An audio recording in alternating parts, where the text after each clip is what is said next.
आप यहाँ पर सीखते हैं इंग्लिश के कठिन मीनिंग्स को पढ़ना, कठिन स्पेलिंग्स को पढ़ना।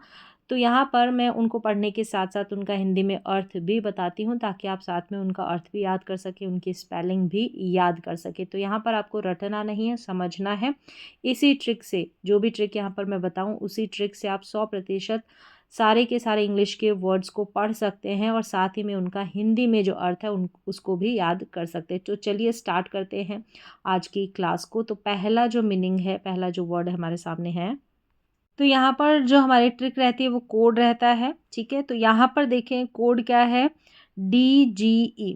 DGE को आप जब भी किसी स्पेलिंग में आए तो ज पढ़ेंगे। तो पूरी स्पेलिंग देखें, यहाँ पर शुरू में ए है, इसको हम ए या अ करके पढ़ते हैं। तो यहाँ पर पढ़ा अ, BRI हमारा बन गया ब्री, अ ब्री, और DGE ज।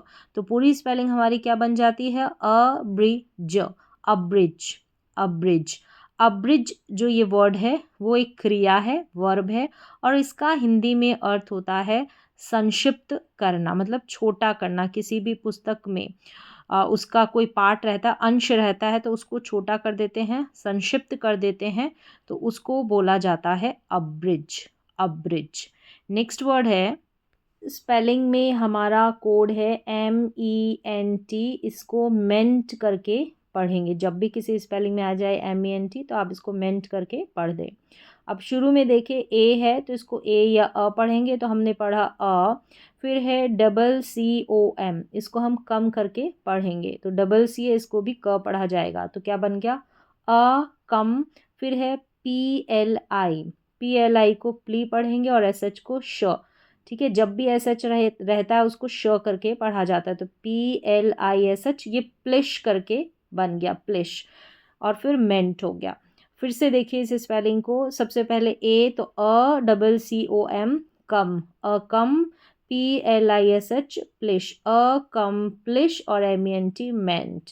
तो पूरी स्पेलिंग हमारी क्या बन जाती है, अकम्प्लिशमेंट। अकम्प्लिशमेंट का हिंदी अर्थ होता है उपलब्धि। क्या होता है, उपलब्धि। यानी कि किसी भी काम को सफलतापूर्वक करने की जो क्रिया रहती है उसको बोलते हैं अकम्प्लिशमेंट, अकम्प्लिशमेंट। और ये जो वर्ड है ये नाउन है, मतलब कि संज्ञा है। ठीक है, ये नाम है, एक क्रिया नहीं है, ये नाउन है अकम्प्लिशमेंट। चलिए नेक्स्ट वर्ड देखते हैं। तो यहाँ पर देखिए LUTE है, इसको लूट करके पढ़ेंगे। इसको ल्यूट नहीं पढ़ना है, लूट करके पढ़ना है। तो पूरी स्पेलिंग देखते हैं। शुरू में ए बी रहता है, तो इसको हम पढ़ेंगे एब। क्या पढ़ेंगे, एब। ए बी को अब या एब करके पढ़ा जाता है। तो ये भी हमारा कोड है, बार बार रिपीट होता रहता है, इसको एब या अब करके पढ़ा जाता है। तो ए बी को हमने पढ़ा एब। फिर है SO, तो यहाँ पर SO को स पढ़ना है, और LUTE को लूट। तो पूरी स्पेलिंग क्या बन जाती है, एब्सोलूट, एब्सोलूट। एब्सोल्यूट नहीं पढ़ना है, एब्सोलूट, एब्सोलूट। एब्सोलूट जो है ये वर्ड हमारा एडजेक्टिव है, यानी कि विशेषण है, एब्सोलूट। और इसका हिंदी में अर्थ होता है पूरा, पूरा या संपूर्ण, मतलब कि टोटल और कंप्लीट जिसे कहा जाए वो है एब्सोलूट, एब्सोलूट। चलिए नेक्स्ट वर्ड देखते हैं। जब भी किसी स्पेलिंग में IEVE आ जाता है, IEVE, इसको ईव करके पढ़ा जाता है। तो ये भी हमारा कोड है, इसको क्या पढ़ेंगे, ईव। तो यहाँ पर पूरी स्पेलिंग को देख लेते हैं। ए को हमने अ पढ़ा, ठीक है, CH को च पढ़ा जाता है। तो ये भी आपको ध्यान रखना है, ए को अ, CH को च। तो च में ईव जुड़ गया तो चीव बन गया। तो पूरी स्पेलिंग हमारी क्या बन जाती है, अ, फिर है चीव, अचीव। अचीव जो है ये क्रिया है। ठीक है, ये जो वर्ड है वो क्रिया है, वर्ब है, और इसका हिंदी में अर्थ होता है प्राप्त करना या हासिल करना। कोई भी चीज़ या लक्ष्य हम प्राप्त कर लेते हैं तो उसको बोलते हैं अचीव। जब भी हम अचीव के आगे MENT मेंट, ये जो कोड है MENT मेंट, ये जोड़ देते हैं तो पूरी स्पेलिंग हमारी क्या बन जाती है, अचीवमेंट, अचीवमेंट। जब ये अचीव में मेंट जुड़ जाता है ना तो वो क्रिया नहीं रहती, वो वर्ड हो जाता है नाउन, यानी कि संज्ञा। और उस अचीवमेंट का हिंदी में अर्थ होता है सफलता या उपलब्धि, सफलता या उपलब्धि। तो उसको बोलते हैं अचीवमेंट। ध्यान रखिए यहाँ पर दोनों वर्ड में फ़र्क है। देखिए अचीव जो है वर्ब है और अचीवमेंट जो है वो नाउन है। अचीव का मतलब होता है प्राप्त करना, ठीक है, क्रिया है। तो ये प्राप्त करना, और अचीवमेंट जो है नाउन है, सफलता या उपलब्धि यानी कि नाम है। चलिए नेक्स्ट स्पेलिंग देखेंगे। इस स्पेलिंग में हमारा कोड है ENCE। ENCE को एंस करके पढ़ा जाता है, तो ये हमारा कोड है, हमारी ट्रिक है, इसको एंस करके पढ़ा जाएगा। और CON भी हमारा कोड है, जिसको कॉन या कन करके पढ़ा जाता है, 2 तरीके से प्रोनाउंसिएशन रहता है। तो यहाँ पर देखिए पूरी स्पेलिंग को, CON शुरू में आ गया, इसको हमने पढ़ा कॉन। फिर है जब FL रहता है, इसको फ्ल करके पढ़ते हैं, FL को फ्ल पढ़ते हैं, तो उच्चारण के ऊपर ध्यान रखें आप। CON कॉन हो गया, FL को फ्ल और U साथ में है, तो ये बन गया flu, FLU flu. Confluence और ENCE एंस, कॉन फ्लू एंस, ये हमारी पूरी स्पेलिंग बन जाती है। अब देखें इसका उच्चारण क्या है, कॉन्फ्लुएंस। कॉन्फ्लुएंस, कॉन्फ्लुएंस जो है ये नाउन है यानी कि संज्ञा है, और इसका हिंदी में अर्थ होता है मेल, मेल या संगम। संगम होता है तो उसको बोलते हैं कॉन्फ्लुएंस। अब संगम क्या मतलब, वह स्थान जहाँ पर 2 या 2 से अधिक नदियाँ आपस में जाकर मिल जाती है ना, तो उसको बोला जाता है संगम। वो नदियों का मिलने का स्थान, एक ही नदी में जो सारी नदियाँ मिल जाती है, तो उसको संगम बोलते हैं, और इंग्लिश में उसको बोलते हैं कॉन्फ्लुएंस। कॉन्फ्लुएंस हमारा नाउन है। नेक्स्ट है, तो यहाँ पर देखें हमारा कोड है DIS, एक तो डिस है, फिर लास्ट में ATE है, इसको 8 करके पढ़ते हैं, 8।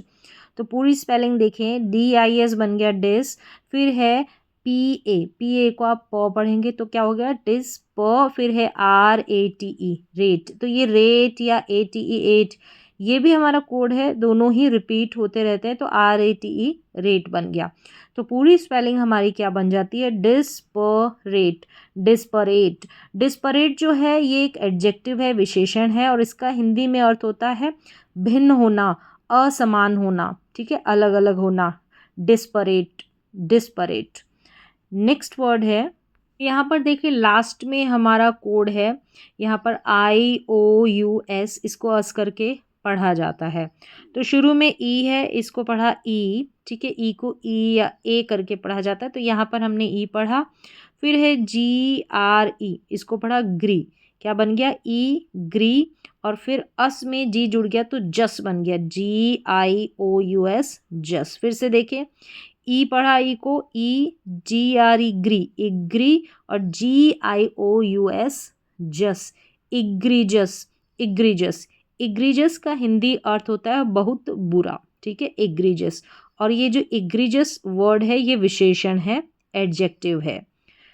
अब यहाँ पर भी OUS हमारा कोड हो गया, और जो TI है ना, इसको श करके पढ़ेंगे, और OUS को अस, तो ये शस बन गया, TIOUS। जब भी आपको साथ में दिखेगा तो ये शस करके पढ़ा जाएगा। तो यहाँ पर देखिए 3 तरीके से आप ध्यान रख सकते हैं। यहाँ पर TI को श पढ़ा जाता है, OUS को एस पढ़ा जाता है, और TIOUS जब भी साथ में आ जाता है तो इसको शस करके पढ़ेंगे। अब देखिए यहाँ पर FA है, इसको फ पढ़ेंगे, फे नहीं पढ़ना है, फ पढ़ना है, FA को फ पढ़ना है। सी के बाद में जब भी ई आ जाता है तो सी को हम स पढ़ते हैं, तो यहाँ पर सी को स पढ़ा जाएगा, और CE है ये सी पढ़ा जाएगा, ठीक है, फ सी। यहाँ पर FACE देखकर आप फेस नहीं पढ़ना है, इसको फसी याद रखना है, FACEC फसी, और TIOUS को शस, फसीशस, फसीशस। ये जो वर्ड है ना फसीशस, ये एडजेक्टिव है, विशेषण है, और इसका हिंदी में अर्थ होता है मजाकिया या हंसमुख। जो क्या होता है कि अनुपयुक्त समय पर अनुचित रूप से हंसी मजाक करने वाला रहता है, उसको बोला जाता है फसीशस। फसीशस, मजाकिया या हंसमुख ऐसा कोई व्यक्ति होता है तो उसे बोलते हैं फसीशस, फसीशस। तो यहाँ पर ये पूरी क्लास देखने के बाद आपको कितने इंग्लिश के वर्ड्स हैं, उनका हिंदी में अर्थ है, याद रहा है या याद हुआ, आप नीचे कमेंट सेक्शन में लिख सकते हैं। तो आज की क्लास में बस इतना ही, मिलते हैं अगली क्लास में।